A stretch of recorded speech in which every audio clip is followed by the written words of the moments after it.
Bonjour et bienvenue sur notre chaîne intitulée Un jour, un verset, un message. Vous aimez la parole de Dieu? Vous appréciez notre travail? Merci de vous abonner afin de soutenir notre page. Merci de liker et de partager afin que la parole de Dieu puisse toucher un maximum de personnes. Que Dieu vous bénisse. Notre explication de ce jour est tirée du passage suivant. Il s'agit du livre du prophète Sophonie, chapitre 3, le verset 17. La Bible nous dit: l'Éternel, ton Dieu, est au milieu de toi, comme un héros qui sauve. Il fera de toi sa plus grande joie. Il gardera le silence dans son amour. Il aura pour toi des transports d'allégresse. Dans notre passage d'aujourd'hui, Sophonie nous dit à travers sa prophétie que Dieu est avec nous et qu'il prend plaisir en nous parce que nous faisons ce qui lui plaît. Et parce que nous faisons ce qui lui plaît, notre Dieu, qui est le seul qui peut nous sauver, vient alors à notre secours dans toutes nos situations. Ce passage nous apprend que la joie de Dieu se manifeste à travers des signes d'allégresse qui peuvent être des bruits, par exemple, et son amour se manifeste par son silence. Nous sommes donc encouragés à bien marcher devant Dieu afin de lui être agréable. De même, nous sommes encouragés à lui obéir car Dieu aime l'obéissance et cela fait de nous des enfants bien-aimés de notre Dieu. À travers notre passage d'aujourd'hui, tiré donc du livre de Sophonie, chapitre 3, le verset 17, nous parlerons des sentiments que Dieu peut éprouver à l'égard des hommes, des sentiments que nous pouvons susciter chez Dieu. Notre passage précédent était tiré du livre de Romains, chapitre 8, les versets 38 à 39. Nous avons dit que l'apôtre Paul a cité certains éléments dans ce passage et que nous allions expliquer ces éléments.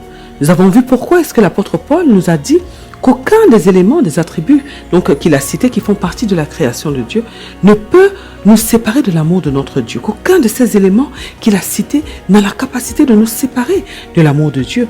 Et nous avons dit que si dans ce passage de Romains chapitre 8, l'apôtre Paul parlait de lui-même, aujourd'hui ce texte s'applique à nous. Nous avons dit que le livre de Romains, au chapitre 8, à partir du verset 31, nous pousse à comprendre que Dieu est pour nous et non contre nous. Et lorsque nous comprenons cela, nous comprenons alors que parce que Dieu est pour nous, certaines choses ne peuvent plus être comme elles étaient avant dans notre vie.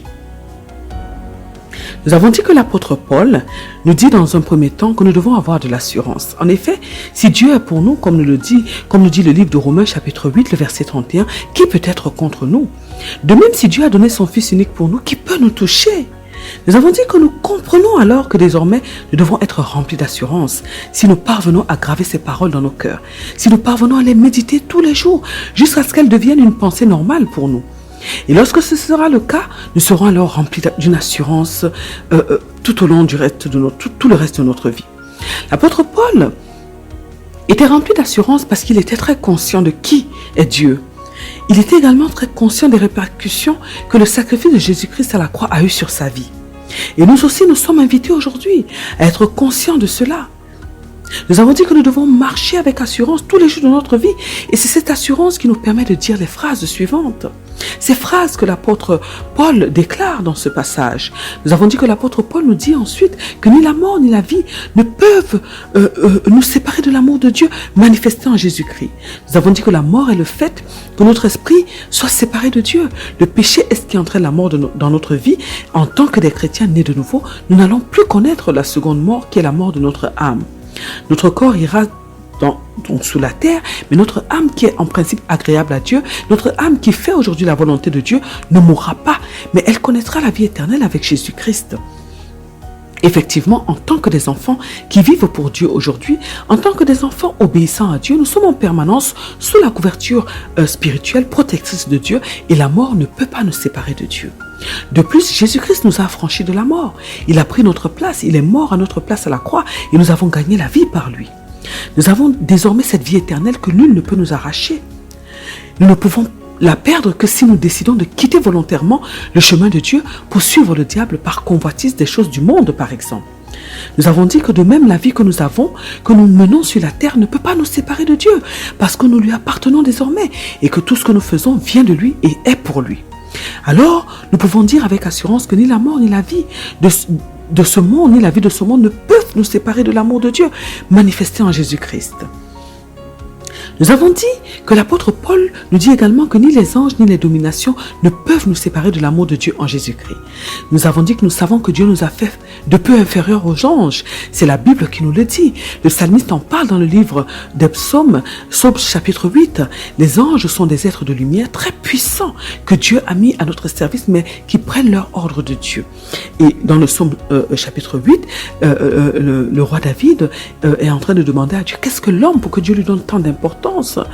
Et donc les anges qui sont des êtres de lumière n'ont aucun pouvoir de nous séparer de Dieu, mais au contraire, ils servent Dieu et nous assistent dans l'œuvre que Dieu nous a confiée.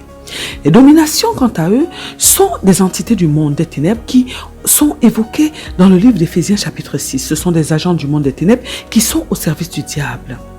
Ils sont nos ennemis et ils font tout ce qui est en leur pouvoir afin de nous pousser à quitter le chemin de Dieu. Les dominations sont des anges déchus qui ont rejoint le camp du diable et qui travaillent à la perte des hommes. Mais ce qui est merveilleux, nous l'avons dit, c'est que Jésus-Christ les a dépouillés et qu'il nous a donné le pouvoir de marcher sur eux. Le livre de Luc chapitre 10 versets 18 à 19 nous le dit. Bien entendu, nous devons avoir un certain niveau spirituel pour affronter un certain niveau d'ange déchu.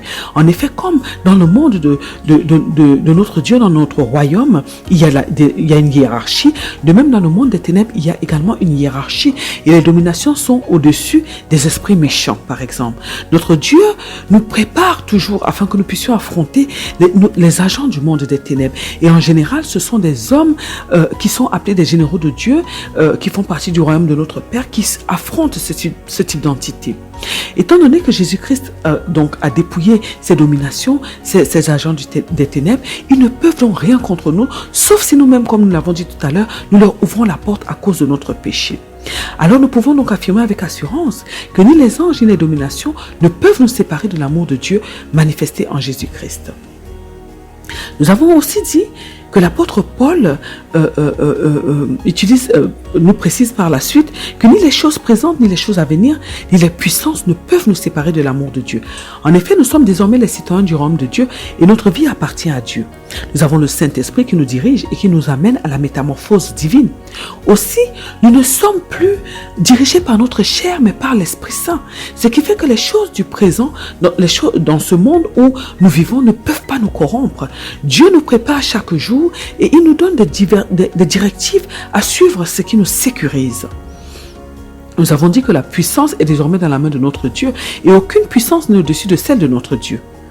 Nous avons dit que notre Dieu a tout mis à notre disposition, de telle sorte que nous ne manquions de rien et rien ne peut nous corrompre si nos cœurs sont tout entiers à Christ. Alors, ni les choses présentes de ce monde, ni celles à venir, ni une quelconque puissance de notre ennemi ne peut effectivement pas nous séparer, ne peut nous séparer de l'amour de Dieu. Notre Dieu est un Père responsable qui prend soin de nous tous les jours de notre vie et qui nous comble de bonheur. Nous avons dit que nous devons simplement veiller à ne pas nous éloigner volontairement de notre Dieu. Nous devons veiller à toujours faire sa volonté. L'apôtre Paul nous dit encore dans ce passage que ni la hauteur, ni la profondeur, ni aucune autre créature ne pourra nous séparer de l'amour de Dieu manifesté en Jésus-Christ. Nous avons dit que l'apôtre Paul veut dire qu'aujourd'hui, nous sommes des citoyens du royaume de Dieu et nous sommes la prunelle des yeux de Dieu. Il veut dire que nous sommes les personnes les plus protégées, les plus chéries, les plus gardées et de l'univers, et rien ne peut nous atteindre, rien ne peut nous arracher de la main de Dieu, car Dieu est l'être le plus puissant qui existe. Et il est le plus responsable qui existe. Et parce qu'il a donné ce qu'il a de plus cher, son Fils unique pour nous, nous pouvons alors être sûrs, rassurés, qu'il ne laissera rien nous arracher de sa main. Nous avons dit que nous devons donc être assurés, quel que soit ce que nous vivons, quel que soit ce que nous traversons, quelles que soient nos épreuves, nos difficultés, nos tentations, car Dieu ne nous abandonnera jamais. Nous avons dit que dans notre passage précédent tiré du livre de Romains chapitre 8, les versets 38 à 39, l'apôtre Paul nous rassure. Il nous montre que nous devons être des personnes qui nous encourageons nous-mêmes à travers ces paroles qui sont contenues dans la parole de Dieu. Nous devons être des personnes qui sommes convaincues de notre identité et nous devons être des personnes qui sont véritablement attachées à Dieu. Et nous pouvons avoir l'assurance que rien effectivement ne nous séparera jamais de l'amour de notre Dieu manifesté en Jésus-Christ. Nous sommes donc aujourd'hui, nous l'avons dit dans le passage de Sophonie chapitre 3, le verset 17. Et nous avons dit qu'à travers ce passage, nous allons parler des sentiments que Dieu peut éprouver à l'égard des hommes. Des sentiments que nous pouvons susciter dans le cœur de notre Dieu. Nous avions démontré à travers nos passages précédents que Dieu est une personne. Nous avons dit que Dieu a une bouche. Il parle effectivement. Il a dit que la lumière soit. Il a créé le monde, il a utilisé sa bouche pour prononcer des paroles. Nous avions dit que Dieu a des pieds, le ciel est son trône, nous dit sa parole, et la terre son marchepied. Nous avions dit que Dieu a un dos. Moïse a vu le dos de Dieu. Nous avions dit que Dieu a des mains. Sa parole nous dit que sa main n'est pas courte pour nous secourir. Nous avions dit que Dieu a un cœur. Dieu ressent des choses. Car plusieurs passages de la Bible nous parlent des membres de Dieu et de la personne de Dieu. Effectivement, Dieu est une personne comme Jésus-Christ et comme le Saint-Esprit.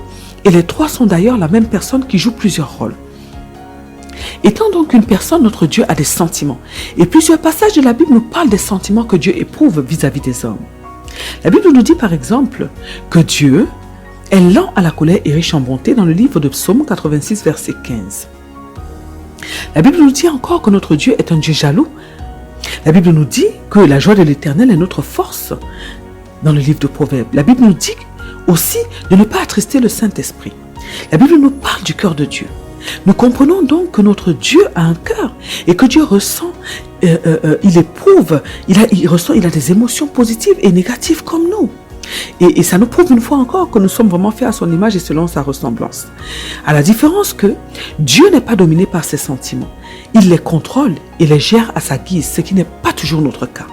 Étant donné que nous savons que Dieu ressent des choses comme nous devons donc faire très attention à tout ce que nous faisons devant notre Dieu, devant sa face, à tout ce que nous faisons au quotidien, puisque Dieu est toujours là en permanence. Parce que Dieu nous aime. Et quand on aime profondément comme Dieu nous aime, tout ce que l'être aimé fait nous affecte. De même, Dieu aime toute sa création, il aime les animaux, il aime les végétaux, il aime tout ce qu'il a créé. Alors si nous voulons plaire à Dieu, et si nous voulons lui rendre son amour, lui qui nous a aimé le premier, nous devons faire du bien à toute la création de Dieu. Nous devons prendre soin des hommes, nous devons prendre soin de notre prochain, mais également de la nature, des animaux et de tout ce que Dieu aime, tout ce que Dieu a créé. Nous devons prendre soin et donner de l'amour à toute la création de Dieu. Lorsqu'Adam et Ève ont péché au jardin d'Éden et que la terre a été donc cédée au diable, toute la création de Dieu a été corrompue et cette création souffre aujourd'hui encore, et elle attend la révélation des fils de Dieu, comme nous dit la parole de Dieu dans le livre de Romains chapitre 8 verset 19. Ce sont les fils effectivement qui vont rétablir les choses, prendre soin de la création de Dieu. C'est la raison pour laquelle nous devons quitter notre état d'enfant de Dieu afin de devenir des fils de Dieu, c'est-à-dire des hommes et des femmes matures, conduits, dirigés par le Saint-Esprit, qui font exclusivement la volonté de Dieu. Effectivement, notre Dieu compte sur nous. Et si nous voulons réjouir le cœur de notre Dieu, nous devons absolument devenir meilleurs. Nous devons devenir des enfants totalement obéissants, des enfants qui cherchent la volonté de Dieu en permanence. Nous devons marcher tous les jours dans l'amour et l'harmonie avec nos proches pour que le cœur de Dieu soit content de nous en fait, pour que nous puissions vraiment faire de Dieu un Père qui est joyeux, qui est heureux. Notre passage d'aujourd'hui nous parle de l'amour qui garde le silence. C'est une grande émotion qui nous fait effectivement garder le silence.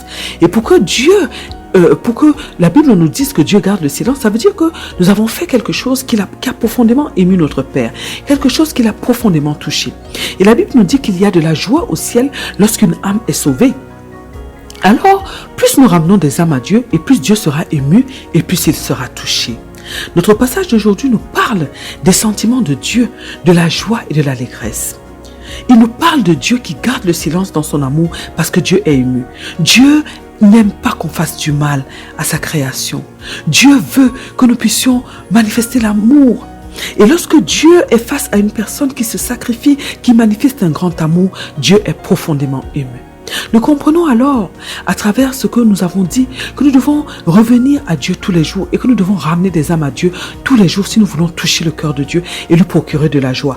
De même, nous devons tous les jours nous sacrifier pour notre prochain, aimer notre prochain sincèrement et lui aimer avec ardeur, comme nous demande la Bible, si nous voulons vraiment que le cœur de notre Dieu soit rempli d'allégresse. Alors, mes bien-aimés dans le Seigneur Jésus-Christ, nous devons décider aujourd'hui de tout faire pour plaire à ce Père merveilleux qui est Dieu et qui s'est sacrifié pour nous. Nous devons décider de nous oublier pour mettre les intérêts de Dieu en avant. Et alors, nous toucherons le cœur du Seigneur. Et parce que Dieu sera heureux, nous aussi nous serons heureux. Car la joie surnaturelle de Dieu inondera nos cœurs et nos vies seront embellies par notre Dieu. À travers ce passage, nous avons donc compris que nous avons les moyens de rendre Dieu heureux, joyeux, de remplir son cœur d'allégresse et que nous avons des moyens de l'émouvoir. À nous maintenant, mes bien-aimés dans le Seigneur Jésus-Christ, de mettre ces paroles en pratique, d'aimer notre prochain et de ramener des âmes à notre Dieu. Et nous verrons que Dieu nous montrera davantage son amour et sa fidélité. Prions aujourd'hui afin que notre Dieu nous donne la capacité d'être conscient de sa sensibilité. Prions afin que Dieu nous donne la capacité de prendre soin de sa création, qu'il nous aide à nous sacrifier afin de lui plaire. Prions afin que Dieu nous donne la capacité de lui montrer notre amour tous les jours de notre vie en ramenant à lui les âmes qui sont encore dans les ténèbres au nom puissant de notre Seigneur Jésus-Christ. Amen. Que Dieu vous bénisse abondamment, qu'il bénisse vos familles et à très bientôt sur notre chaîne. Un jour, un verset, un message pour une autre explication de la parole de Dieu.